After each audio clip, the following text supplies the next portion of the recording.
Yang lebih parah, orang yang mengambil akidah dengan meyakini bahwasanya dia ketemu Nabi langsung, dan ini parah, bukan sekedar mimpi, bahkan Nabi keluar dari kuburan ketemu dengan dia.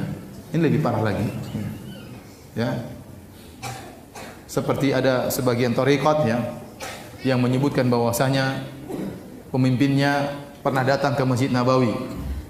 Kemudian rindu bertemu dengan kakeknya Rasulullah sallallahu alaihi wasallam. Maka dia pun menyampaikan nasyid-nasyid, syair-syair tentang kerinduannya bertemu dengan kakeknya. Dia ingin berjabat tangan dengan kakeknya. Tahu-tahu kuburan Nabi bergerak, tahu-tahu tangan Nabi keluar, siap untuk dia apa? Berjabat tangan. Ini benar, saya tidak, ini disebutkan oleh mereka. Thariqat tertentu. Thariqat apa? Tertentu. Bahkan ada orang seperti itu di tanah air kita. Yang sekitar tahun 2000-an dia berkata, saya pergi ke Madinah. Kemudian tiba-tiba kuburan Nabi bergoyang. Juk, cak, juk, cak. Kemudian tiba-tiba Nabi keluar, lantas Nabi pun datang kepada saya, Nabi pun mencium kedua lututku. Subhanallah.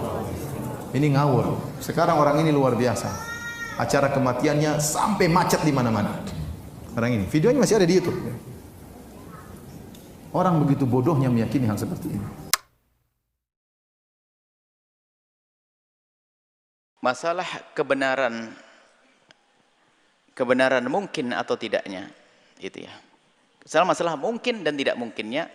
Yang kedua adalah masalah benar dan tidak benarnya. Kalau masalah mungkinnya, mungkin itu babil karomah. Allah memuliakan seorang hamba, kemudian dia bisa bertemu dengan Nabi Muhammad yaqdatan. Itu mungkin. Mungkin sekali. Kenapa? Ini adalah bab karomah. Mukjizat yang baginda Nabi Muhammad bisa bertemu dan diskusi dengan nabi-nabi terdahulu waktu Nabi Isra Mi'raj. Mukjizat. Dan mukjizat yang terjadi pada Nabi bisa terjadi pada umatnya dalam bentuk yang kurang lebih seperti itu. Mungkin sekali kita berdiskusi dengan, tapi bab karomah. Dari sisi mungkin, ya ini mungkin. Bahkan kalau kita hubungkan dengan man ra'ani fil manam sawfa yarani yaqtatan. Yang pernah melihatku dalam mimpi akan melihatku di alam nyata. Nah ini. Bisa, karena yang memaknai ini bisa saja nanti di surga akan ketemu secara beneran. Tapi kemungkinan bertemu Nabi bukan dalam mimpi, itu masih mungkin. Bab keramat, karomah. Bukan main-main. Ini dari sisi kemungkinan. Mungkin seorang bertemu Nabi, seorang kekasih Allah bertemu Nabi, bab karomah.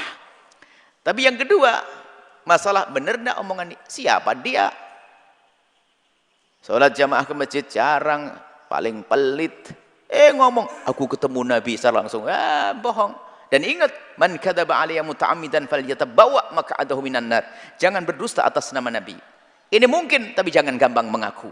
Ini kadang-kadang seorang kalau pengen cepat naik pangkat itu nggak tanggung-tanggung. Semalam aku duduk ngobrol dengan Rasulullah. Ente ini siapa? Model begitu ngobrol dengan Rasulullah. Ini kadang berdusta, mimpi ketemu Nabi. Ada orang main-main ketemu Nabi. Ini nular penyakit bohong ini. Kalau sudah gurunya dikit aku ketemu Nabi, muridnya bingung. Saya hanya pernah, iya semalam aku ketemu Rasulullah. Dusta.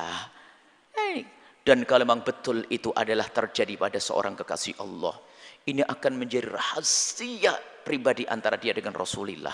Nggak akan diobrol di mimbar, nggak akan diobrol di masjid, karena rahasia bertemu dengan kekasihnya, takut nanti tidak ketemu lagi. Ini kan suasana indah. Tapi kalau bohong, pamer. Karena bohong, ya pamer. Karena apa? Dia pengen disanjung orang. Waduh, semalam ketemu Rasulullah. Setiap malam Senin, saya didatangi Nabi Muhammad. Dusta.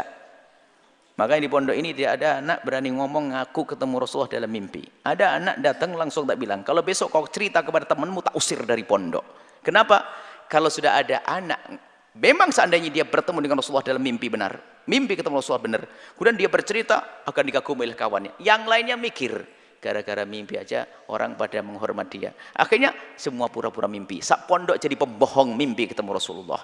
Sama dengan ketemu hantu. Kalau ada di pondok, makanya kamar mandi Al-Bahjah nggak ada hantunya.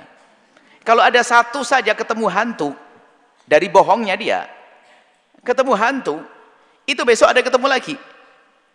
Ada satu anak yang lain, dia nggak ngelihat hantu, nggak ada apa. Cuman dia mau ke kamar mandi takut. Minta tolong sama orang, nggak ditolong. Akhirnya apa tuh? Hantu! Biar dikit. Akhirnya semua pura-pura ngaku lihat hantu. Akhirnya sak pondok jadi hantu semuanya. Makanya di pondok sini nggak ada orang lihat hantu, dan tidak ada satu anak ketemu Nabi pun yang mengobrol kalau dia ketemu Rasulullah. Karena memang kalau ketemu Nabi Muhammad pribadi antara dirimu dengan Rasulullah, kalau diobral tanda bohong. Ulama dulu menceritakan tidak diobral di mimbar, kecuali bang ada pesan, bahasanya titip salam. Tapi ingat, hati-hati, urusan mimpi dengan Nabi Muhammad jangan berdusta. Memang mimpi ketemu Nabi Muhammad adalah sebuah kemuliaan. Kalaupun Allah memberikan keramat kepada anda bisa berbincang dengan Nabi, mungkin akan, tapi ketahuilah, jangan berdusta. Kalau dusta, neraka tempatnya. Wah, ini paling enak kalau pengen dianggap cepat keramat, itu kan ngaku ketemu Nabi.